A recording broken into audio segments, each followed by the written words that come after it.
So we're lucky here in Simcoe County. I want to thank everyone that's within our health unit, the Simcoe Muskoka District Health Unit, because we all followed social and physical distancing. We wore masks. We took the right precautions. We will be included in stage 3. Not all areas of Ontario are included in stage 3. For example, Toronto and Peel, their case numbers for COVID are still too high. So everyone in our area really, pat on the back, virtual high five. We've all done it together, and it really shows you how important it was to take those precautions because now more things can reopen.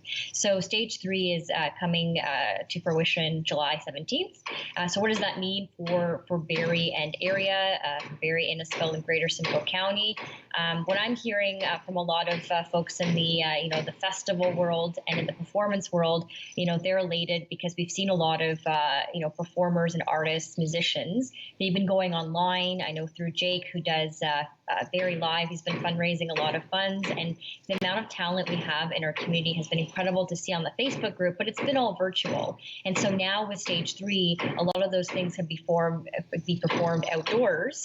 And when it comes to the outdoors, in terms of gathering, what stage 3 allows us to also do is have about 100 people gather outside. Obviously, social distancing and physical distancing still apply. If you're coming in close contact with someone that's not in your, bubble of 10, then, continue to wear a mask as needed. When it comes to indoor gathering, the number is less, it's 50. But say if you're a gym, you can now have 50 customers in your gym. If you're, for example, a gym that also has smaller studios, say like a spin studio or a yoga studio, aside from your equipment, that does not count towards your 50. So you could have, your cardio equipment and have, 50 people physically distancing in that area.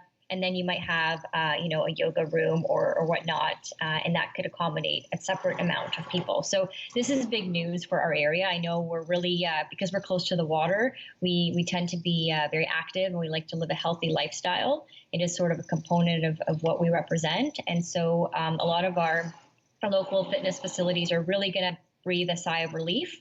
Dance studios, same thing. A lot of parents, a lot of our students and kids in the area really want to get back to their dance practices. So now they can do that. And as I said, the recreational activities is really really important for a lot of people. So you're gonna see more of that. What you're not going to see, of course, is big live concerts, right? That's too soon. We're not all going to be in a big hockey stadium anytime soon watching the Colts.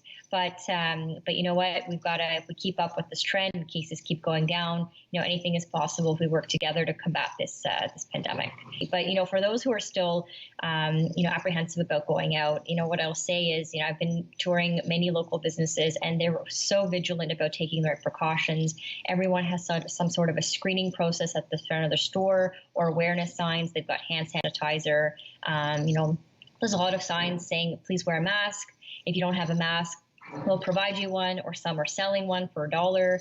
So a lot of those precautions are being put in place so people can shop with confidence when they support their local small business and their local economy. So through this pandemic, the provincial government has really had to strike the right balance between, of course, safety and health with the economy. And you've noticed all the emergency measures that continue to be extended.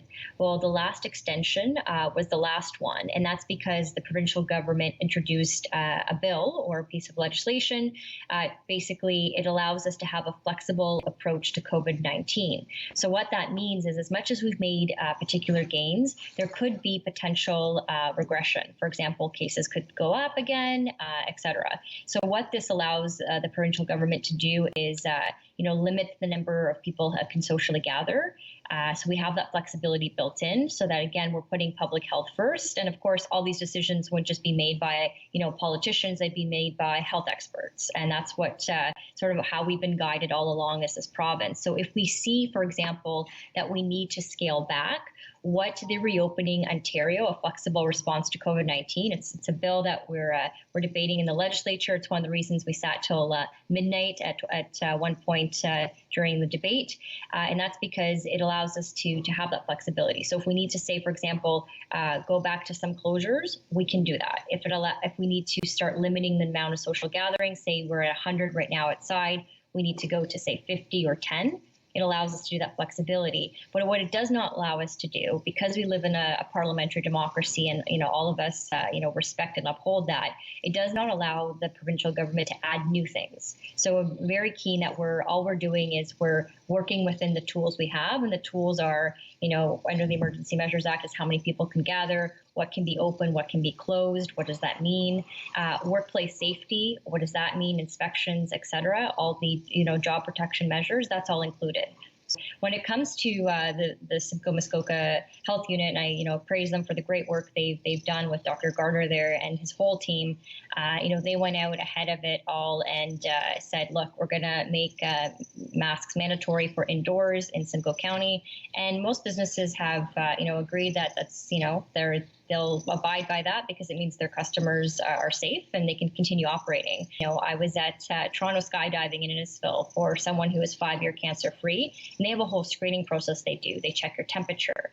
They have you check off if you have any of the symptoms, and you sign the waiver saying you don't. And that's just to enter in. I mean, I was definitely not going skydiving, but I was there to support the Gilda's Club and Laura, who's 5 years cancer-free. But the point is that they have this whole screening process. So most people are taking that up, and they're wearing the masks because, the good saying of, protect thy neighbor or love thy neighbor is really key for combating COVID-19. If we care for one another, you wearing a mask is you protecting other people. It's not about you. It's about others around you. And that person beside you is someone's mom, someone's dad, someone's grandchild. And so we owe it to each other to keep vigilant. And the last thing we want for those who are a bit apprehensive about the mask, the last thing we want is to have a second wave or to regress and not reopen. I mean, it was terrible not being able to go out and have those freedoms that we enjoy in Canada. Right. So it's about not regressing, and just if we keep this up, it'll pay off in the end, and we can all look back on this and say, oh my, like, it's great that we got through this.